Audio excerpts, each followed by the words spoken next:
Hi everyone, my name is Raisa Guevara and I will be talking about the article of Analysis of Eyewitness Testimony in a Police Shooting with Fatal Outcome, Manifestations of Spatial and Temporal Distortions. The authors are Matt Stahl, Simon Greneur, Per Anders Fransson, Johan Bertilsson, and Peter Fredriksson in 2018. First of all, I want to speak about eyewitness testimony. As we have been previously seeing in this chapter assigned readings, memory distortions can have enormous consequences and could eventually ruin people's lives. Mistakes by eyewitnesses have been the central aspect of numerous court cases that ended up sending suspects to prison. With this being said, by research done by the Innocent Project, findings suggest that there are at least 700 cases involving eyewitness error in the National Registry of Exonerations. That is, 7 innocent individuals whose life has been potentially ruined due to a wrong eyewitness testimony.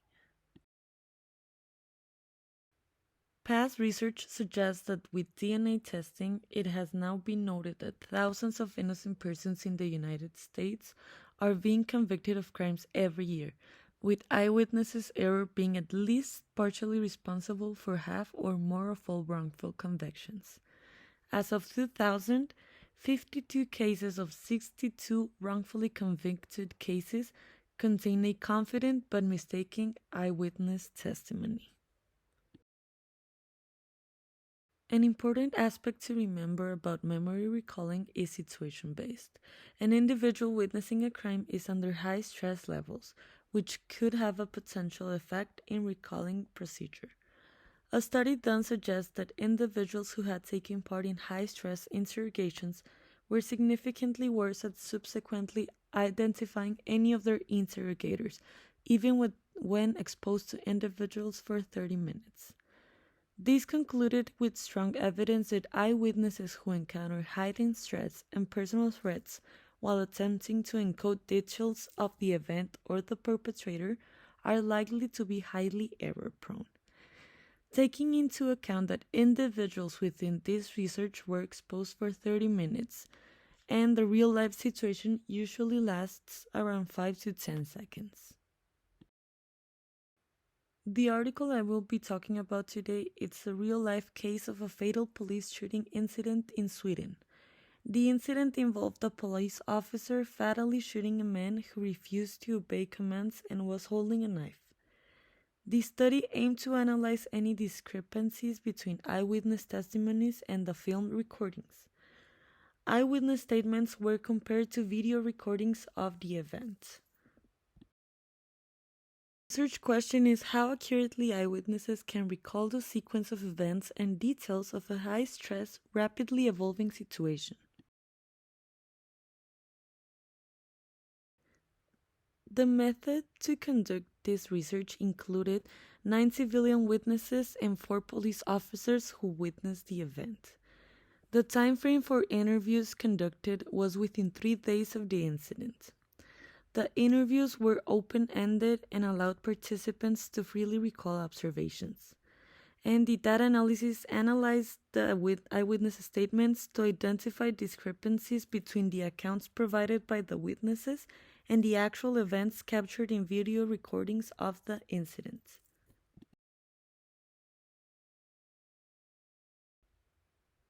The accuracy of eyewitness statements was evaluated by comparing them with video recordings of the incident captured by 2 mobile phones. This allowed the researchers to objectively assess the reliability of the eyewitness testimony. They focused on aspects such as the sequence of events, the number of shots fired, and the actions of the perpetrator and the police officers. Non-surprisingly, the results showed discrepancies between eyewitness statements and video evidence. Most aspects of the incident were remembered, but the order of events was often altered or distorted. The firing of the last bullet was sometimes moved to an earlier point in the timeline. Possible explanations for biases include coordination of statements, deliberate manipulation by police officers, acute stress, attention, and schema. Stress levels impact memory performance in complex ways, and schema or prior knowledge structures could lead to distortions in memory representations.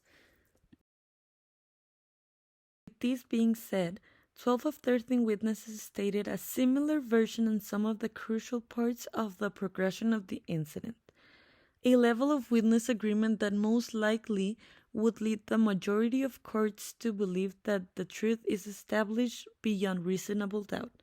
However, in this study, video evidence proves that these 12 in agreement witnesses were wrong. Some implications to this study would include the speculative explanations and the inability to systematically quantify the witness responses. The post-event factors such as exposure to video footage could have influenced the witness memory. Nevertheless, this study highlights the complexities of eyewitness testimony and factors influencing recall accuracy in real-life situations. For future research, they could investigate how exposure to video footage or other media portraying the event affects eyewitness testimony, such as before being exposed and after being exposed. They could also examine how individual factors such as age, cognitive abilities, or emotional state could influence eyewitness memory. Further exploration of the role of schemas in shaping memory distortions, and to develop and evaluate new interview protocols designed to minimize memory biases and improve the accuracy of eyewitness testimony. Thank you everyone for listening to my empirical article video.